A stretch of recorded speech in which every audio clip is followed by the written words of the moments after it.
So, how, what is it that I'm going to recommend for you as a mum or as a dad? Is I'm going to recommend that, yes, pursue whatever you've sort of got in the pipeline or been looking for with psychology or whatever. Like, great, pursue it. Let's hope that your child gets something out of it.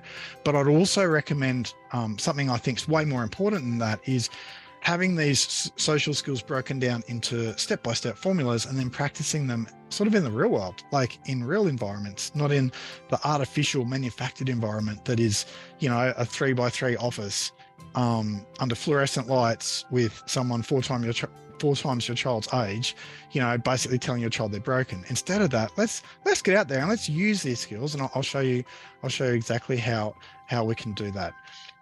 Just looking through my notes here. Look, there's so much that I can show you, but really I'd rather just show you sort of specifically what we do so that you can either copy it and do it at home without us, or if you want, you can get in touch and we can be as helpful as we can be. So these are the steps that we work through with the kids that we serve.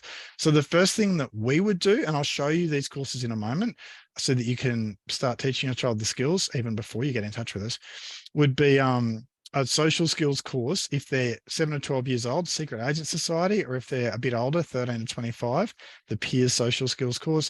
They're both evidence-based courses that are going to be recommended by your child's psychologist, speechy, or OT anyway. Let's have a look. This is the content from Secret Agent Society. These are the specific skills that you can literally start teaching your child today. Okay.